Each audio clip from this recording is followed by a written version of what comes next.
یسألونک عن الأہلہ قل ہی مواقیت للناس والحج۔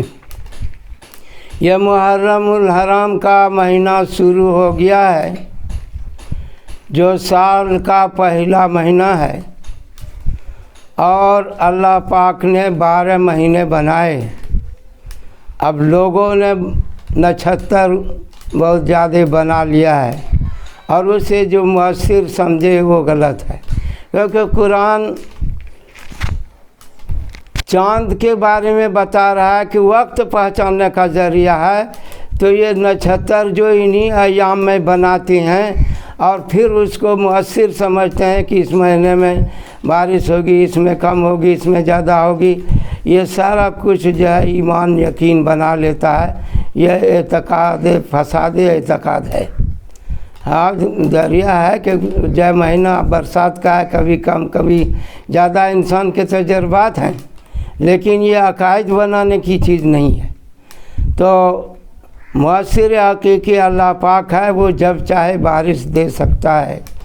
اور تو میرے بھائی اور محترم بزرگوں، محرم الحرام کا مہینہ یہ عربی مہینہ ہے، چاند کے حساب سے چلتا ہے، اور یہ عمر فاروق رضی اللہ عنہ کے زمانے میں اس کے اوپر مشورہ کر کے بنایا گیا ہے۔ محرم کے مہینے میں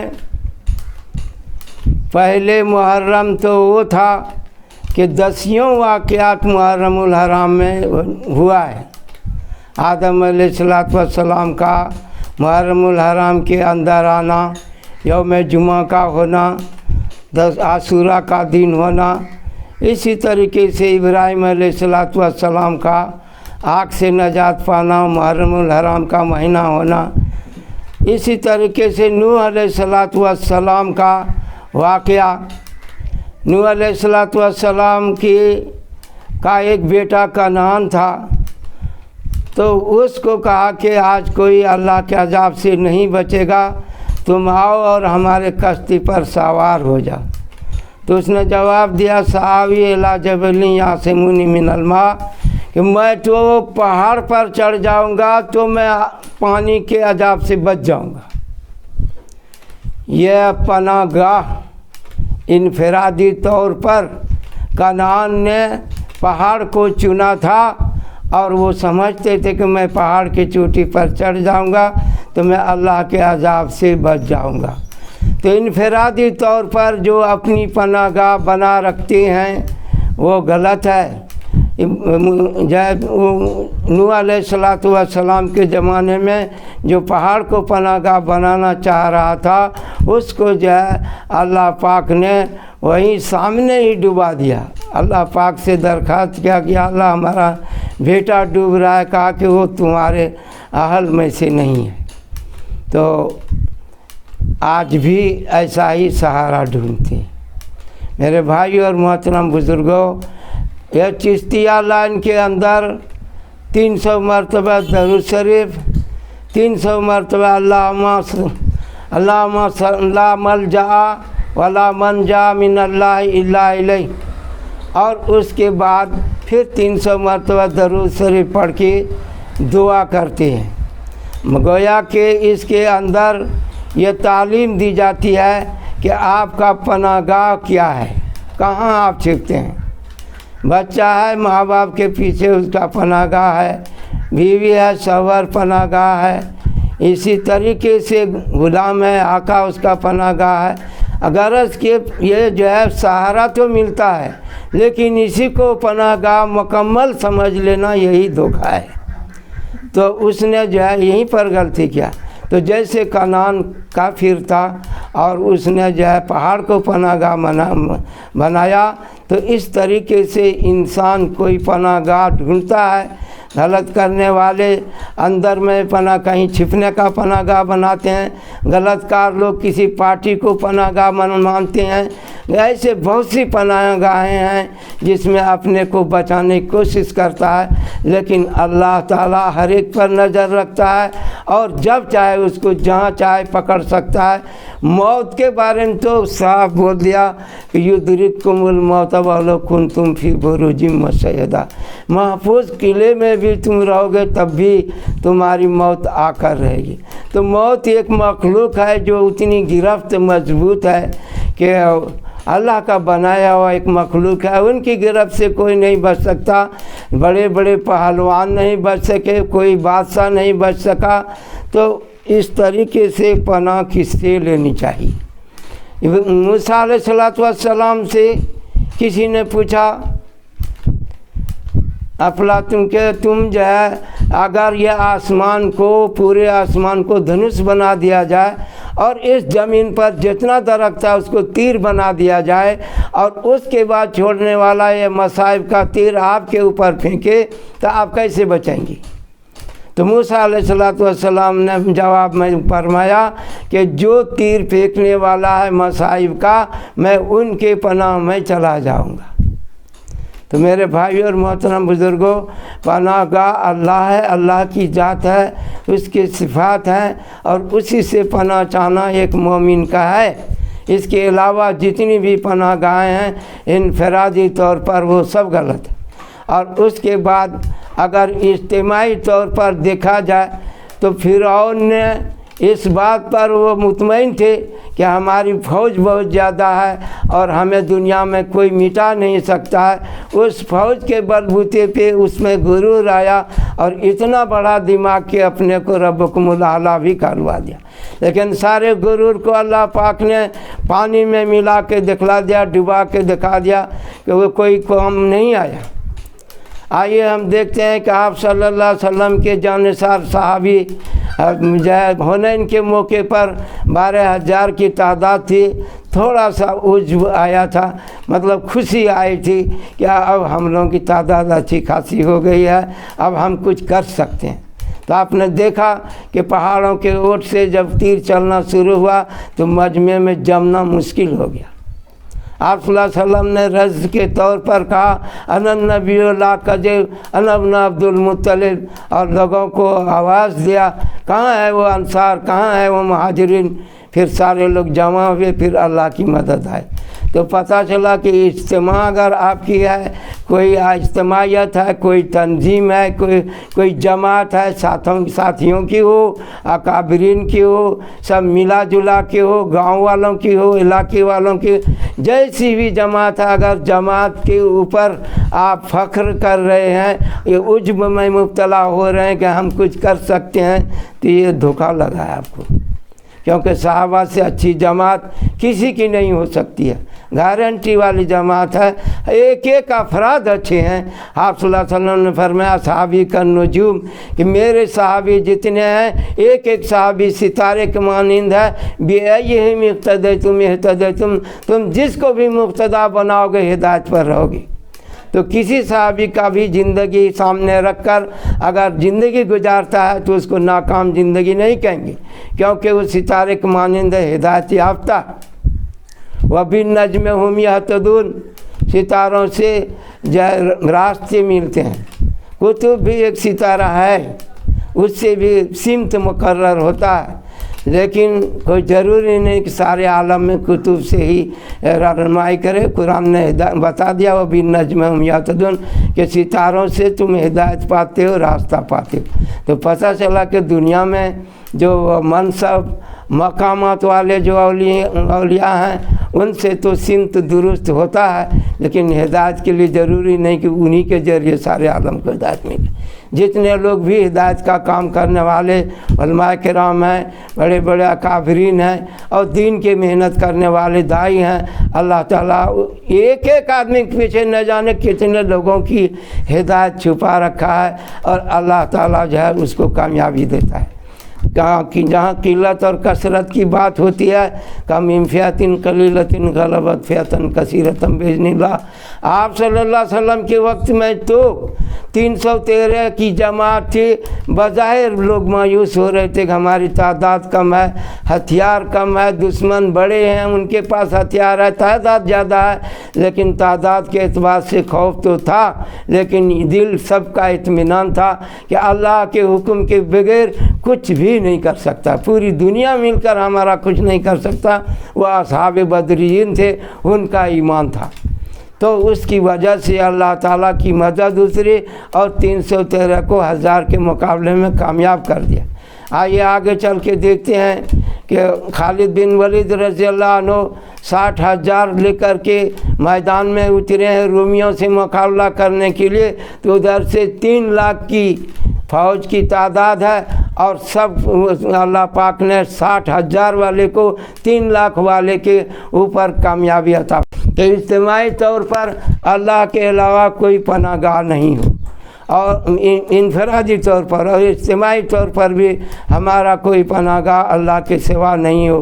ہم نے جو اپنے بچنے کا جہاں جہاں بھی اپنا سمجھتے ہیں کہ یہاں بچ جائیں گے، تو اللہ بچائے گا تو بچے گا، اور نہیں بچائے گا تو کوئی نہیں بچے گا۔ اسی لیے اللہ کو مضبوط تھامنا، اس سے رشتہ بنانا، ان سے پناہ چاہنا، سب کچھ جائے سمجھے کہ کیسا ایمان تھا ابراہیم علیہ السلام کا کہ فرشتہ آ رہا ہے مدد کرنے کے لیے، آپ کا اجازت ہو تو میں پانی برسا دوں، سب آگ ٹھنڈی ہو جائے گی، میں ہوا کو حکم کروں گا آگ اڑا کے سمندر میں ڈال سکتا ہے، کہ میرا دوست مجھے دیکھ رہا ہے۔ کیا دھیان تھا! ایسے وقت میں سامنے آگ میں جھونکا جائے گا، مر جائیں گے، جل جائیں گے، خاکستر ہو جائیں گے، نام نشان مٹ جائے گا، اس وقت بھی کیسا دل کا یقین اطمینان ہے کہ میرا دوست مجھے دیکھ رہا ہے۔ آپ صلی اللہ علیہ وسلم کو بھی حفاظت کے لیے لوگ تیار ہوتے تھے کہ کیسے بچے گا، کیسے بچے گا، تو کہیں سارے لوگ دشمن تھے، حفاظت کے لیے صحابہ کرام جانثار ہوتے آپ کی حفاظت کے لیے، لیکن جب اللہ یعصمک من الناس کہ اللہ آپ کو لوگوں سے بچا لے گا، تو اللہ تعالیٰ نے بچا کر کے دکھایا۔ احد میں اکیلے پڑ گئے تھے، اور جب آپ زخمی بھی ہو گئے تھے، ان لوگوں نے غلط افواہ بھی پھیلا دیا تھا کہ نعوذ باللہ وہ شہید کر دیے گئے، لیکن اللہ تعالیٰ نے آپ کو بچایا، اور اس کے بعد جو ہے سمجھے کہ اللہ تعالیٰ نے اس دنیا سے کامیاب ہو کر کے اس دنیا سے گئے، اور فتح یاب ہو کر کے ہوئے، اور قیامت تک یہ اسلام باقی رہے گا، اور اسلام کے اوپر چلنے والے رہیں گے۔ ایک تو ظاہری ہے کہ فتح کامیابی قیامت تک کے لیے ہے، اور دوسرے آپ صلی اللہ علیہ وسلم کی دعا ہے اس امت کے ساتھ میں۔ آپ نے دعا فرمایا کہ اللہ میری امت کو اپنے کسی عذاب کے ذریعے سب کو ختم نہیں کر دیں گے، جیسا نوح علیہ السلام کے وقت میں ہوا، اور قوم عاد، قوم سمود، قوم طبا، کہاں کو بہت سے لوگ تھے جن لوگوں نے فخر و غرور کیا، اللہ سے انحراف کیا، اللہ نے اس کو نیست نابود ایسا کیا کہ کہاں ہے اس کی قوم طبا اور قوم ایکا اور کیا قوم، بہت سی قومیں آئیں، قوم سبا جس کا نام تو سنتے ہیں لیکن اس کی پوری تاریخ آدمی کو معلوم نہیں، تو وہ کیوں مٹا دیے گئے اسی قومیں؟ تو وہ اللہ کی نافرمانی کی وجہ سے۔ اب حضور صلی اللہ علیہ وسلم نے دعا کر لیا کہ میری امت کو اللہ آپ کے طرف سے کوئی عذاب ہو جائے، اللہ کے طرف سے کوئی عذاب آ جائے اور پوری امت مٹ جائے، ایسا نہیں کیجیے گا، دعا قبول ہو گئی ہے۔ اس لیے یہ یقین ہے کہ مسلمانوں کو مٹانے کے لیے تو حضور صلی اللہ علیہ وسلم نے فرمایا تکونوں کا لکلا، کہ ایک وقت آئے گا کہ لوگ کھانے کا سامان سمجھے گا مسلمانوں کو، اور جیسے کھانے پر لوگ بلاتے ہیں گا یہ کھانا تیار ہے، دسترخوان بچ گیا ہے، اسی طرح سے لوگ دعوت دیں گے مسلمانوں کو مٹانے کے لیے۔ تو صحابہ کرام نے پوچھا کہ کیا اس وقت حل انتم قلیل الذکا یا رسول اللہ، کیا اس زمانے میں ہم لوگوں کی تعداد تھوڑی رہ جائے گی؟ کہا کہ نہیں، بل انتم کثیرون، تمہاری بہت بڑی تعداد ہوگی، لیکن غصان کا غصہ سیل، لیکن تم ایسے ہوگے جیسے جھاگ ہوتا ہے کہ سمندر جدھر چاہتا ہے کبھی ایک کنارے میں لگاتا ہے، کبھی بیچ میں بہا دیتا ہے، دوسرے سائڈ میں لگا دیتا ہے، ایسا ہی مسلمانوں کی حالت ہوگی۔ کہا کہ یہ ہوگا کیوں، وجہ کیا ہوگی؟ کہا کہ اس کو موت کا ڈر ہو جائے گا، موت سے بچنا چاہے گا، اور جو ہے سمجھے کہ دین کے سلسلے میں اس کا نسبت کمزور ہونے کی وجہ سے ایسا ہو۔ میرے بھائی اور محترم بزرگوں، حضرت علی رضی اللہ عنہ کو کسی نے کہا کہ دشمنان دین پھر رہے، کہاں آپ گلیوں میں گھومتے پھرتے ہیں؟ کہا 2 روز حضر کردن از مرگ سزانیست، روزے کے قضا باسد روزے کے قضا نیست۔ جس دن موت نہیں ہے تو پوری دنیا مل کے مارے تو نہیں مرے گا، اور جس دن اس کی موت ہے وہ سب کوئی پناہ دے تو پھر بھی موت ہے۔ تو ایک دن وہ ڈرنے کا نہیں ہے جس دن موت نہیں ہے، اور ایک دن وہ بھی بچنے کا نہیں ہے جس دن ہماری موت ہے۔ تو میں کیوں ڈروں گا؟ کچھ لوگ حفاظت کرنے کے لیے حضرت علی رضی اللہ عنہ کے پاس میں آئے، کہا یہ کیوں پہرا دے رہے ہیں؟ کہا دشمنوں کا خوف ہے، آپ کا جان کا خطرہ ہے۔ بولا تو آپ کو اوپر والے سے مقابلہ کرنا ہے نا نیچے والے سے مقابلہ کرنا ہے؟ کہا کہ اللہ کی ذات سے کون مقابلہ کرے گا؟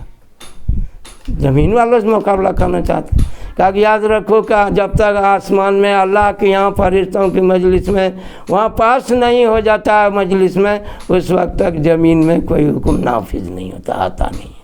اگر وہاں پاس ہو گیا تو یہاں کوئی بچانے والا نہیں ہے، اور وہاں نہیں پاس ہوا اللہ کے یہاں تو یہاں کوئی مارنے والا نہیں۔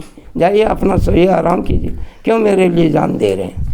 تو دیکھیے کہ لوگ کتنی عزت دیتے تھے، اپنی جان نچھاور کرتے تھے، لیکن کیسا حضرت علی رضی اللہ عنہ کو اللہ نے ایمان عطا کیا تھا کہ وہ جو ہے سمجھیے پورا یقین تھا کہ موت سے پہلے ہمیں کوئی نہیں مار سکتا، اور موت کا گھڑی آ گیا تو ہمیں کوئی بچا۔ یہودی لوگ روزہ رکھتے تھے، مدینہ گئے آپ صلی اللہ علیہ وسلم، تو کہا کہ یا رسول اللہ یہودی لوگ روزہ رکھتا ہے؟ ان کا کہا کا روزہ رکھتا ہے جی؟ کہا کہ 10 عاشوراء کو 10ویں تاریخ کو، محرم کی 10ویں تاریخ کو فرعون کو دریائے نیل میں ڈبایا گیا تھا، اور اس خوشی میں یہ لوگ کہ ہم لوگ فتح یاب ہوئے موسیٰ علیہ السلام وانتم تنظرون، کہ تم تو دیکھ رہے تھے، مینال فرعون یسومون کو سورہ پورے کہانی بتایا ہے۔ تو اللہ پاک نے نکالا اس دریا سے تو نجات دیا، اور تم دیکھ رہے، تو اس نجات پانے کی خوشی میں، کامیاب ہونے کی خوشی میں یہ لوگ ایک روزہ رکھتے ہیں۔ تو آپ صلی اللہ علیہ وسلم نے سن کے فرمایا نانو آپ کو بے موسیٰ، کہ ہم تو اس سے زیادہ مستحق ہے کہ ہم روزہ رکھیں، یہودی روزہ رکھے گا تو موسیٰ تو ہمارے بھائی ہیں، وہ بھی نبی ہیں، ہم بھی نبی ہیں، تو ہم بھی روزہ رکھیں گے۔ اور پھر جو ہے روزہ رکھا تو محرم اب تک تو لوگوں نے اوپر کے چیزوں کو دیکھ کے منایا۔ نوح علیہ السلام مچھلی کے پیٹ میں نگل لیا گیا تھا، وہ بھی عاشوراء کے مہینے میں اس کو نکالا گیا۔ اس طرح 10 واقعات ہیں جو اس محرم میں ہوا تھا، اس کو کوئی نہیں مناتا ہے۔ اب حضور صلی اللہ علیہ وسلم کے بعد آپ کے نواسے کا سلسلہ ہوا، اور یزید سے مقابلہ ہوا، اور اس میں جب لوگوں نے شدت اختیار کیا، پیاس سے مارا، میدان میں مارا، نیزہ پہ سر کو اٹھایا، کپڑوں کا لے کر کے علم بنایا، تو آج محرم امام حسین پاس پہنچ گیا، ادھر کا اوپر کا سارا چیز ختم۔ تو یہ کوئی شریعت ہے؟ آپ اوپر کی چیز کو یاد رکھنا ہوگا نا، جو آپ صلی اللہ علیہ وسلم نے جس طرح منایا۔ تو 10ویں تاریخ کو روزہ رکھنے سے سال بھر کے پچھلے سارے گناہ کو معاف کرتا ہے، لیکن ایک روزہ یہود رکھتے ہیں، اس لیے مسلمان کو جوڑا لگاتے ہیں کہ 2 روزہ رکھنا چاہیے، تو ایک روزہ 9ویں تاریخ کو رکھے، ایک روزہ 10ویں کو رکھے، یا نہیں تو 10ویں اور 11ویں کو۔ یہ محرم الحرام کا مہینہ منحوس نہیں ہے، خدا کا کوئی دن منحوس نہیں ہے۔ اگر یہ ہفتے کا 7 دن میں آکا نہیں، سنیچر منحوس ہے۔ کیوں منحوس ہے؟ وہ جو ہے سمجھے بندر ہو گیا تھا موسیٰ علیہ السلام کی قوم، ایلا بستی کے اندر عذاب نازل ہوا تھا، مچھلی پکڑتے تھے، اس لیے سنیچر کا دن ٹھیک نہیں ہے۔ تو یہ غیر لوگ یہود سے سن کے اب تک بھی ایسا ہی آ رہا ہے کہ لوگوں میں پھیلا ہوا ہے کہ سنیچر دن ٹھیک نہیں ہے۔ اب تم مسلمان ہو کے بھی کہتے ہو سنیچر کا دن کچھ ٹھیک نہیں ہے، اس کا مطلب ہے کہ آپ پر یہودیت کا چھاپ ہے یا غیروں کا آپ کے اوپر اثر ہے۔ دور کرو اس کو، کوئی دن خراب نہیں ہے۔ تو اس کو جو ہے سمجھے کہ 6 دن ہے، جو بھی رہے، ہفتہ اتوار جو بھی رہے، ہر ایک دن میں یوم نحسات بتایا ہے، ان کے لیے بتایا ہے، قوم عاد کے لیے جو 7 دن اور 8 رات ہوا چلی اور قوم عاد کو ختم کیا، تو یوم نحسات کا لفظ آیا ہے، اس لفظ کو لا کر کے تو سارے دن کو کون منو، اس قرآن میں تو یوم نحسات سارے دن کو بتایا ہے، تو پھر سنیچر کو کیوں چھانٹ رہے ہو؟ وہ تو عذاب 7 دن ہوا ہے، پورا ہفتہ ہوا ہے، تو آپ اس کو نہیں مانتے۔ یہ ویسا ہی ہے جیسے آدم علیہ السلام کا باپ نے تو اس کو خدا کا بیٹا کہنے کے لیے دنیا میں ایک بھی آدمی نہیں ملتا، اور عیسیٰ علیہ السلام کا بیٹا نہیں تو کتنے لوگ بیٹا کہنے والے ہیں، عزیر علیہ السلام کو بیٹا کہنے والے ہیں۔ تو میرے بھائی اور محترم بزرگوں، یہ مہینہ محرم الحرام کا مہینہ باعزت مہینہ ہے، اور اس مہینے میں بزرگان دین بتاتے ہیں کہ اگر کوئی اس میں شروع میں اپنے گھر پر وسعت کرے، کھانے پینے میں اچھا رکھے، نیا کپڑا بنوائے، تو اس کو سال بھر تک اس کو اللہ تعالیٰ برکت عطا فرمائے گا۔ ہمیں تو بڑوں کی بات پر چلنا ہے۔ ان جو ہے سمجھے کہ جو یہود و نصارہ کا اور غیروں کا جو طریقہ ہے، شیعوں کا طریقہ ہے، شیعہ اس دنیا ہندوستان میں ہے، یہ جو ہندوستان، پاکستان، افغانستان، یہ تان جہاں ہے وہیں پر جائے یہ سب خرافات ہے، اور پوری دنیا میں کہیں پر یہ محرم امام حسین کا جو ہے سمجھے کہ نام پر کہیں نہیں بنایا جاتا، مسلمان نہیں بناتے۔ مسلمان تو اس طرح مناتے ہیں محرم جیسا حضور صلی اللہ علیہ وسلم نے منایا، سارے صحابہ کرام نے منایا۔ تو یہ نشان جو اٹھاتے ہیں، یہ نشان اس بات کا ہے کہ آل رسول کی بیٹیوں کا جو ہے سمجھے پہنے ہوئی چیزوں کو نشان بنا کے گھومے تھے کہ دیکھو ان کے بہو بیٹوں کو ختم کر دیے، اور امام حسین کا بھی سر حاضر کیا تھا، تخت میں رکھ کے یزید کے سامنے پیش کیا تھا کہ یہ دیکھو کامیابی۔ تو آج وہی چیز ہم کر رہے ہیں، تو کتنی بڑی غلط راستے پر ہیں، اس پہ غور نہیں کرتے۔ کچھ لوگ کہتے ہیں محرم میں کھیلنے سے دھاک بیٹھ جاتا ہوں، واہ آپ کا بڑا دھاک والے ہوئے۔ اگر ڈھاک بجانے سے دھاک ہو جاتا ہے تو وہ لوگ تو رات دن بجاتا ہے، دیکھو نا، باجا تو اس کے یہاں عبادت ہے۔ اپنے یہاں ایک عبد المجید صاحب ایک بزرگ گزرے ہیں، وہ کہتے تھے کہ غیر قوم کے یہاں باجا بجانا عبادت ہے، تو وہ اگر باجا بجاتے ہوئے جاتا ہے تو مسجد سے تو عبادت کرتے ہوئے جاتا ہے، لیکن تم بجاتے ہو تو تمہاری کیا حالت ہوگی؟ تو یہ جو ہے دنیا کے اندر باجا بجانے والے کی بخشائش کی امید کم ہے، اب گانا بھی ویسا ہی ہے۔ آخر گانے اور بجانے میں بات کیا ہے؟ کیوں روکا گیا؟ اس میں حکمت کیا ہے؟ تو بتاتے ہیں کہ اس باجا اور گانا جو غلط گانے ہیں اس کو سننے سے دل کے اندر نفاق پیدا ہوتا ہے۔ نفاق کیا چیز ہے؟ نفاق اس کو کہتے ہیں کہ دل میں کچھ اور ہو، زبان پر کچھ اور ہو۔ 3 کیٹیگری ہے، ایک مسلمان ہے، دوسرے مشرک و کافر ہے، اور تیسرا منافقین ہے، جس کے دل میں یہ چھل کپٹ ہے، دل میں اللہ پر یقین نہیں، رسول کو رسول نہیں مانتے، اسے ظاہر کرتے ہیں۔ تو یہ گانا سننے سے دل کے اندر وہ گانا کا بجے گا، وہ کیسٹ تو جب سنے تھے تب سنے تھے، لیکن وہ گانا دماغ میں گھومے گا، دل میں بجے گا، اور منہ سے آپ سبحان اللہ الحمدللہ دین کی بات دوسروں کو نصیحت بھی کریں گے، لیکن دل پاک نہیں ہوگا جب تک کثرت ذکر نہیں ہوگا۔ تو نفاق کو دور کرنے کے لیے دل ذکر کثرت سے کرنا پڑے گا، چاہے تسبیح 6 ہو، اس کے بعد اللہ اللہ کا تسبیح 3000 ہو، 6000 ہو، 9000 ہو، 12000 ہو روزانہ، پھر جو ہے 12 تسبیح ہے، جو لا الہ الا اللہ پڑھتے ہیں، یہ تو لا الہ الا اللہ اس دنیا کے لیے تسبیح ہے یا عالم ناسوت ہے۔ یہاں لا الہ الا اللہ محمد رسول اللہ پڑھے گا تو اس کے اوپر اسلام کا نفاذ ہوگا کہ یہ مسلمان ہے۔ اور فرشتہ اس کو تو ہر چیز کا یقین ہے، اور آسمان میں دنیا میں اس کی رہنے کی جگہ ہے، تو وہ الا اللہ ان کی تسبیح ہے۔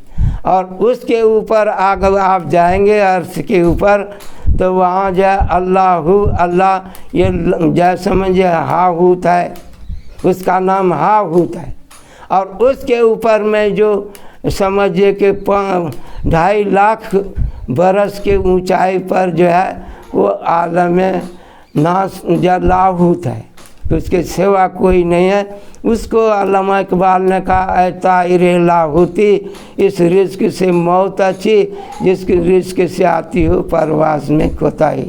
تو وہ روح جو عالم ارواح میں تھا وہ انسان کے بدن میں ڈالا گیا لطائف ہے، یہ بہت باریک چیز ہے جس کو انسان سمجھ نہیں سکتا، دیکھ نہیں سکتا ہے، اس کا جو ہے سمجھے کوئی طریقہ نہیں۔ قلب دل تو ہے، لیکن دل کے اندر فیصلہ کی جو قوت ہے وہ انسان نہیں دیکھ سکتا۔ یہ لطیفہ قلب ہے، اسی طرح لطیفہ روح ہے، اور اسی طرح کا لطیفہ سر ہے، اور اسی طرح لطیفہ خفی ہے، اور اسی طرح لطیفہ اخفا ہے۔ تو سر کے موسیٰ علیہ السلام سے جوڑا گیا ہے، سر کو اسرار الہی کیا ہے، اس میں راز کیا ہے۔ تو وہ کیا چیز ہے کہ عصا کو رکھ دیا تو اژدہا ہو گیا، اور پکڑا تو پھر وہ لاٹھی بن گئی، اور اس نے تمام کو تیر دیا۔ تو اس میں راز کیا ہے؟ فَتَنْفُخُ فِيهِ فَتَكُونُ طَيْرًا بِإِذْنِ اللَّهِ، پرندے کو بنایا اور اس کے بعد پھونک دیا، اللہ کے حکم سے اڑ جاؤ تو اڑ گیا۔ تو اس میں راز کیا ہے؟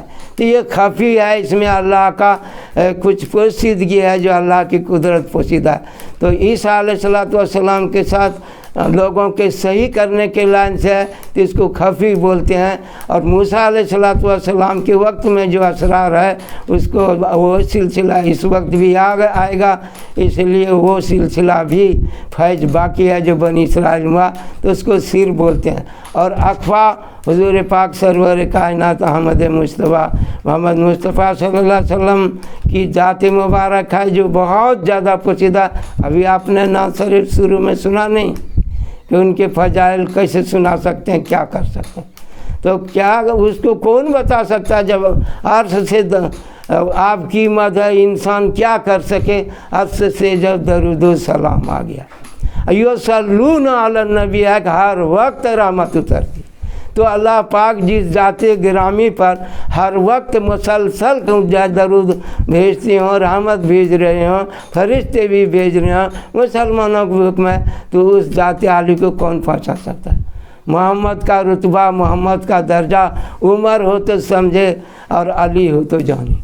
تو آدمی کو اللہ کا پہچان کس نے بتایا؟ محمد الرسول اللہ صلی اللہ علیہ وسلم نے بتایا کہ اللہ وہ ہے جس نے آسمان کو، زمین کو، اور یہ پہاڑوں کو، اور جو سمجھے بادلوں کو، ہر چیز کو جس نے بنایا ہے وہی اللہ ہے۔ تو وہ بنانے والا کا اگر دیکھا جائے تو اس کو خالق بول دیتے ہیں، اگر صورت پہ جایا جائے تو مصور بولتے ہیں، ملکیت کا کہا جائے تو مالک کہا جاتا ہے، رحمت کو دیکھا جائے تو وہ رحمان کہا جاتا ہے، اور کما حق کو اگر مرحمت کیا جائے تو رحیم بولتے ہیں۔ غرض کہ اللہ کے یہ صفات ہیں جو ان صفات میں غور کرنے سے حقائق کھلیں گے۔ تو میں نے کہا کہ ذکر جہری میں اللہ کہتے ہیں، یہ ذکر جو عالم ہاہوت کا ہے، اور جو اس کے بعد اللہ اللہ اللہ کہتے ہیں۔ یہ سمجھیے کہ لاہوت تک کہ اللہ کو پکار رہے ہیں، ایسا پکارنا جیسے پانی میں ڈوبا ہوا آدمی، کوئی سہارا نہیں، اللہ بچائے گا۔ تو اللہ کو یاد کرتا ہے، اللہ کے سہارے پر میں یجیب المضطر اذا دعا، ایسے وقت میں جب کہ بے قرار ہو گیا، کہیں کوئی پناہ نہیں نظر آ رہا ہے، تو اللہ کا سہارا ڈھونڈتا ہے، اللہ اس کو بچاتا ہے۔ اللہ تو اسباب میں بھی بچا لیتا ہے۔ ایک جگہ جو ہے شیر آ گیا تھا، تو ان لوگوں نے کہا کہ اب شیر سے مقابلہ کے لیے تو اپنے پاس ہتھیار نہیں ہے، تو کیا کیا گاؤں والے نے ایک پتھر کو جا کر کے پوجا پاٹ کیا کہ تم بچا لو اس شیر سے مقابلہ، تو پتھر ہے، بہت مضبوط ہے، تم بچا سکتی ہو ہم کو۔ سب نے وہ پتھر کا پوجا کر کے گھر آ گئے۔ اب دیکھو دل سے اپنی جان بچانے کے لیے دعا تو کیا اس نے ظاہراً پتھر سے، لیکن حقیقتاً تو اللہ ہی کو پکارنا تھا۔ تو اللہ نے جو ہے اس کو بچانے کے لیے کیا کیا کہ وہ شیر کہیں سے گھومتا پھرتا آیا، وہ کچھ کیا کھایا تھا، نشے میں تھا، آ کے مدہوش ہو کر کے اس پتھر پہ گر گیا۔ گواہ نے کہا ہاں اب دیکھو نا اس پتھر نے پکڑ کے اب ہل سکتا ہے۔ اب اس کو اسے ادھر ادھر اشارے کر کے دیکھتا ہے، نہیں ہے تو پکڑ لیا اس کو، اب کیا ہے مارو اس کو، مار کے ختم کر دیا۔ تو کیا پتھر بچا سکتا ہے؟ آدمی اپنی منزل سے تو گر گیا اور پتھر ابھر کر خدا ہو گئے۔ تو پتھروں کو تو خدا بنا لیا، لیکن پتھر کو جس نے بنایا اس کو نہیں سمجھ پایا۔ تو میرے بھائیوں اور محترم بزرگوں، اللہ کی معرفت ضروری ہے۔ یہ باجا کیا سنے گا اس دنیا میں؟ اللہ پاک تو جنت میں جائے گا تو وہاں درختوں کے پتے کی بجنے کی آواز، وہ بہترین آواز ہوگی جو انسان نے سنا نہیں ہوگا۔ ہر انسان کے بدن میں بھی باجا ڈال دیا گیا ہے۔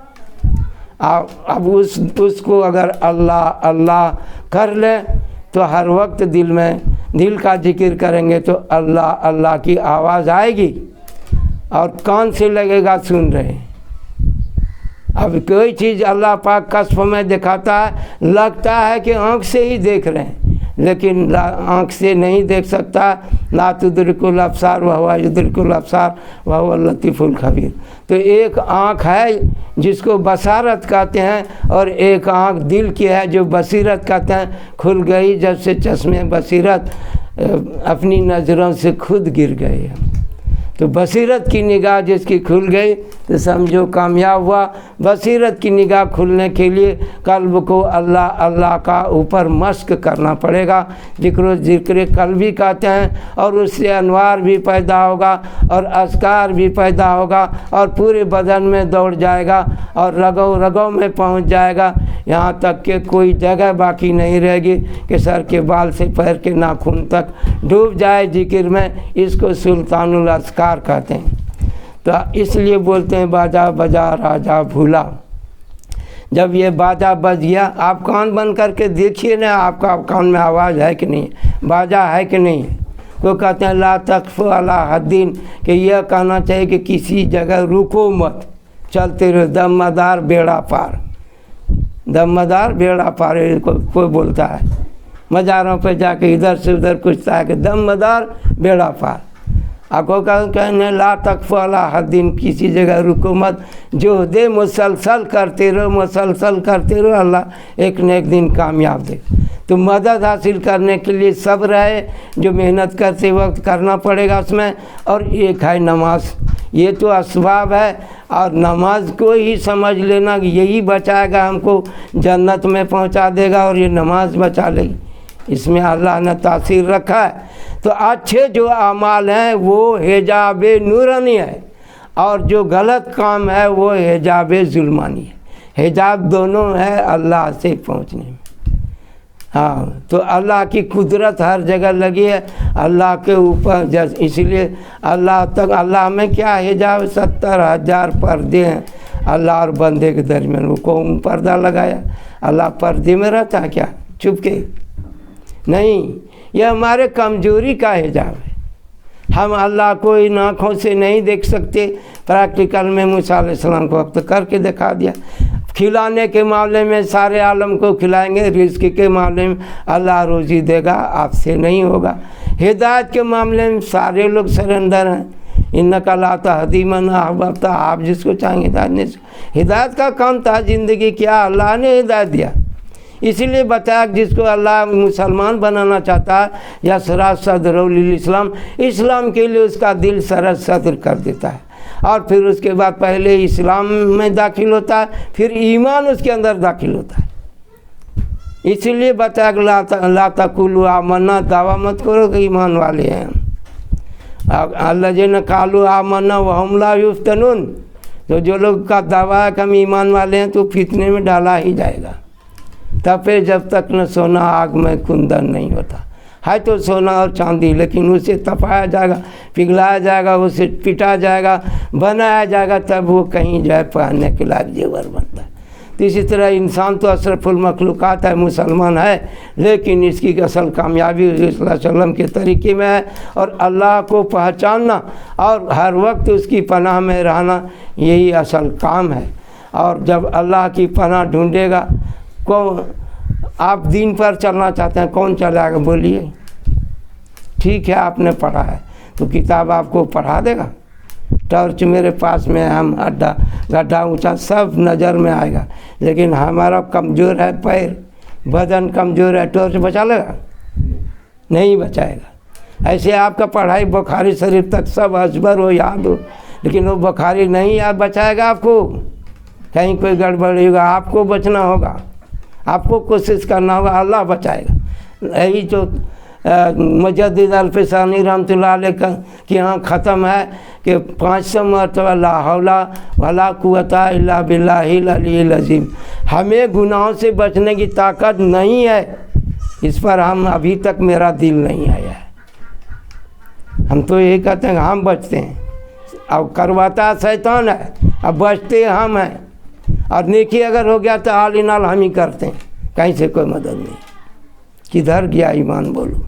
لا حول ولا قوت الا باللہ العلی العظیم بھی صحیح نہیں ہے اس اعتبار سے. اگر یہ بن جائے کہ ہم سے کوئی گناہ سے ہم بچ ہی نہیں سکتے ہیں، اللہ بچائے گا تو بچ سکتے ہیں. یوسف علیہ السلام کو بچا لیا بند کوٹری میں. تالا کہیں اپنے آپ سے کھلتا ہے؟ کون بتاتا ہے بالکل؟ کہیں آپ سنائیں گے عام آدمی کو تالا اپنے سے کھل لیا کرے؟ غلط سنا رہا ہے. مسلمان ہے، اپنا سنا رہا ہے، اپنا عقیدہ ہے. کہیں اپنے سے تالا کھلتا ہے؟ نہیں مانے گا. چھری چلانے والا آدمی جگہ نہیں ہوتا ہے. یہ تو کیسی بات سناتے ہیں. لیکن بہت سے واقعات ہیں جو اللہ والے انہیں دکھا دیتے ہیں. ارے وہ تو بڑے لوگ تھے، انبیاء تھے، ان کے معجزات تھے. اب بھی ایسے لوگ جو عقل میں نہیں آتی. گھڑی دریا میں گر گیا، کھوجے گا کون گوتا خور نکال کے دے گا؟ مولانا رانی ساگری صاحب تھے، اس نے چاہت کر کے نکال.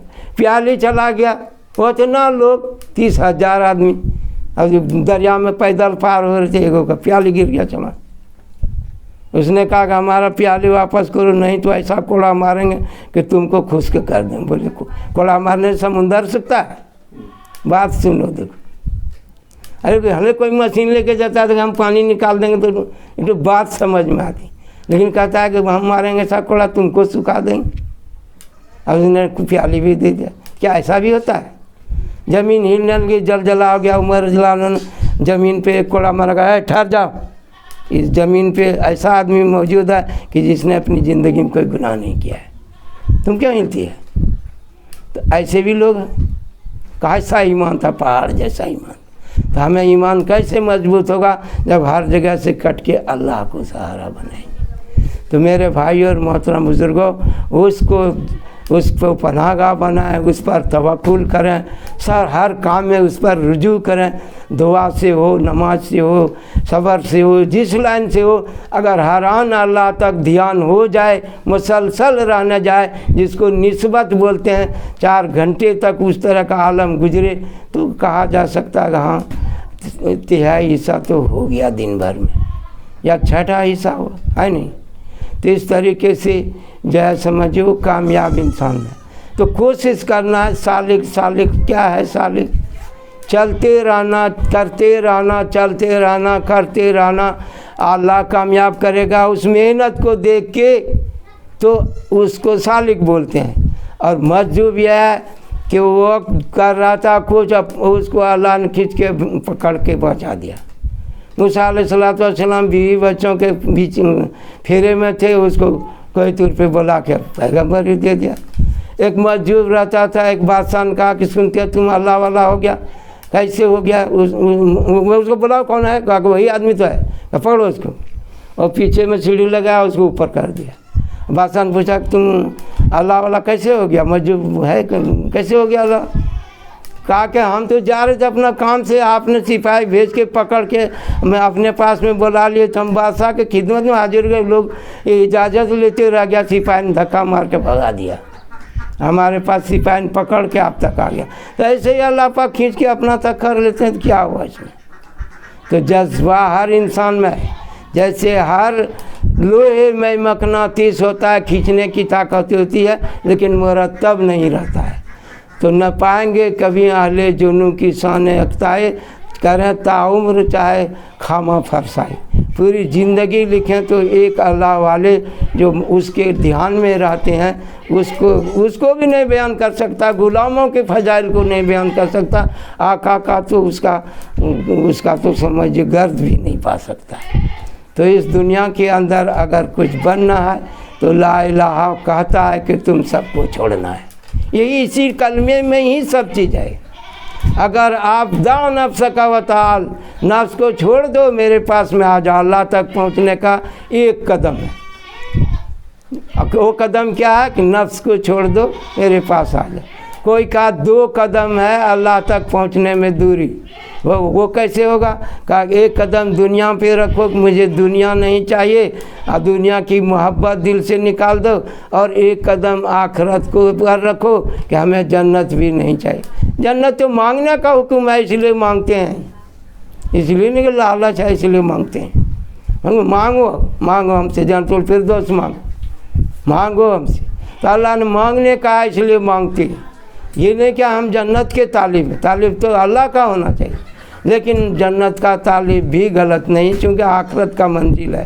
یہ تو بات تھی جو رابعہ بصریہ کا، نہیں جنت میں ایک ہاتھ میں پانی لیے جا رہے ہیں، کہاں جا رہے ہیں؟ کہ میں تو چاہتا ہوں کہ جہنم کو اندر پانی ڈال دوں، جہنم بجھ جائے، اور جنت کو جلا دوں، راکھ ہو جائے، نہ جنت رہے نہ جہنم رہے، اور صرف اللہ کی ذات رہے اور لوگ ان سے جڑے رہے۔ تو میرے بھائی اور محترم بزرگوں، یہ ذکر جو ہے دل کو صاف کرنے والا کوئی چیز ذکر سے بڑھ کر کوئی چیز نہیں ہے، اس لیے ذکر کے اوپر بزرگان دین لگاتے ہیں۔ شروع میں تھوڑی تسبیح ستہ 3 تسبیح بتاتے ہیں، بعد میں اس میں ذات بتاتے ہیں، جو اللہ کی ذات کا نام ہے اللہ، تو اس کو اس میں ذات بولتے ہیں۔ اس کے بعد فاس سانس جو چلتا ہے وہ بھی تسبیح ہے، تو اس میں چاہے اللہ ہو چاہے الا اللہ نکلتا ہو، کوئی اللہم صلی علی محمد، بہرحال سانس کا اوپر فٹ کیا جاتا ہے، اصل میں خیال کی تسبیح۔ ہمارا خیال بھٹکتے رہتا ہے، جیسے شاعر کا خیال بھٹکتا ہے، فی کل وادی یہیمون، ہر جگہ گھومتے پھرتے رہتا ہے، تو اس لیے جو ہے وہ ہر جگہ نہیں جائے، اللہ میں بندے، اللہ کے اوپر دھیان۔ تو اذکار کثرت سے کرنے کا مطلب دل کو نورانی بنانا ہے، دل میں نور پیدا ہوگا، یہی نور اللہ ہمارے بزرگان دین کے قبروں کو نور سے بھر دی۔ وہ نور کہاں سے آتا ہے؟ یہ تو سورج نکلا ہے، یہ تو نور نظر میں آ رہا ہے، چاند آیا اس کا نور نظر آتا ہے، ستارے ہیں نور آ جاتا ہے، اب قبر میں کریں نور سے بھر دو، وہ کون نور ہے؟ اللہ ہو نور السماوات والارض، ہر جگہ کا نور اللہ ہے، وہ اللہ کا صفت نور اس تک پہنچے، اور جو بزرگان دین سے نسبت رکھتا ہے اس کا فیض کیا ہوتا ہے؟ نور آتا ہے۔ فَإِنَّ الْعِلْمَ نُورٌ مِّنَ اللَّهِ وَنُورُ اللَّهِ لَا يُؤْتَىٰ لِعَاصٍ، علم تو نور کا نام ہے، ہم نے الفاظ اور سیاہی روشنائی کا نام سمجھا علم اٹھا لیا جائے گا قیامت کے قریب میں، تو کیا اٹھائے گا؟ روشنائی کو۔ ارے جو نور کی وجہ سے ہدایت پاتا تھا، علم تھا، وہ اٹھا لیا جائے گا۔ تو ہم تو یہ دیکھ کے کتاب کا حروف دیکھ کے سمجھ گئے کہ یہ نقش کا نام نور ہے، یہ علم ہے، اس کا نام علم نہیں ہے۔ علم وہ ہے جو اللہ سے اس کا لگاؤ۔ اب میں نے پہلے بھی بتایا تھا، اقرا بسم ربک الذی خلق، کس نے پیدا کیا آپ کو، اس کا دھیان ہو، پہلی پڑھائی ہے، پھر اکرام کی پڑھائی۔ تو میرے بھائی اور محترم بزرگوں، ہم جو ہے ایک ایک چیز کو دیکھیں، جو بھی محرم میں باجا گاجا کرتا ہے، شراب بھی پی لیتا ہے، جھگڑے بھی کرتا ہے، وہ کون سا کام جائے سمجھے صحیح ہے؟ اس میں مولوی کے سمجھانے کی کیا ہے، خود وہ بھی سمجھتا ہے غلط کو غلط سمجھ کے بھی کرتا ہے، تو سمجھ لیجئے کہ تو بھی کسی طرح ایمان بچا ہے اس کا۔ تو میرے بھائی اور محترم بزرگوں، سارے پہلے لوگوں نے حضور صلی اللہ علیہ وسلم نے محرم روزہ رکھ کے منایا، صدقہ دے کے منایا، اچھا کھا پی کے منایا۔ ہم چلے ہیں کہ یہ دن منحوس ہے، اس میں کچھ مت کرو، یہ کرو وہ کرو۔ ایک نئی بات لیا، اس میں باجا لگاؤ، گاجا لگاؤ اور ڈھول بجاؤ، ناچو گاؤ اچھلو کودو، یہ ہے ادھر بولے گا سوگ اور ادھر بولے گا روگ، یہ روگ بنا ہے اس کا۔ تو ایسا کرے گا وہ، تو کدھر ہے وہ سوگ، کدھر ہے اس کو نفرت، کچھ بھی نہیں۔ معلومات نہ رہنے کی وجہ سے ایسا ہوا۔ اگر یہ معلوم ہو جائے گا کہ ہماری چیز نہیں ہے، یہ سیوں کی چیز ہے، تو انسان رک جاتا ہے۔ بہت سے لوگ دھیرے دھیرے ان چیزوں سے رک اس لیے رہا ہے کہ وہ جائے سمجھے غیروں کا، تو شریعت کو شریعت سمجھے، جو شریعت سے الگ ہے اس کو غلط سمجھے تو وہ جواز کے درجے میں ہے، لیکن غیر شریعت کو شیطان یہی کرتا ہے۔ جب کوئی گناہ ہوا تب کوئی توبہ کر لیا، سب محنت برباد ہوگی، اب کیسے کامیاب ہوں گے؟ تاکہ اس کو ایسا کر کے دکھاؤ کہ غلط کام کو جائز سمجھ لے اور حلال سمجھ کے نیکی سمجھ کے کرنے لگ جائے، گمراہ ہو جائے۔ اب دیکھ لو عیسیٰ علیہ السلام کے لوگ کیوں گمراہ ہوئے؟ کیونکہ اس کو بیٹا کرنے لگے، لم یلد ولم یولد، اللہ کا نسب نامہ نہیں ہے، کہاں ہے باپ بیٹا کا نسبت نہیں۔ تو میرے بھائی اور محترم بزرگوں، ہر بندے کا تعلق اللہ سے ایک الگ جداگانہ، طرق الوصول اللہ بعدد الانفاس، جتنا سانس ہے اتنا راستہ اللہ سے لگاؤ کا ہے۔ تو یہ تو ان کا خود کا راستہ ہے۔ کہتا ہے کہ بزرگان دین کے پاس ملاقات کرنے کے لیے کیوں جائے گا؟ جو چیز ان کے پاس وہی چیز ان کے پاس۔ تو علماء کرام بھی تو علماء کرام سے ملتے ہیں۔ تو علم بغیر بحث کے تذکرہ کے نہیں بڑھتا۔ تو یہ انسان کا مزاج ہے، کسی کے مزاج میں نرمی ہے، کسی کے مزاج میں سختی ہے۔ تو یہ نرم گرم، کسی کا خوشبو کو، یہ سب چمن کے پھول ہیں، ہر ایک کی رنگت الگ ہے، طریقہ کار الگ ہے، چیز ایک ہی ہے، سب اللہ سے جڑے ہوئے ہیں اور پھر آپ صلی اللہ علیہ وسلم کے طریقے پر لگے ہوئے ہیں، اور ان سے محبت اللہ اور رسول سے، محمد صلی اللہ علیہ وسلم سے محبت ہو، ان کے طریقوں پر آخری پیغمبر ہونے کا بھی ایمان ہو۔ اللہ تعالی ہم سب کو کہنے سننے سے زیادہ عمل کی توفیق عطا فرمائے۔ وآخر دعوانا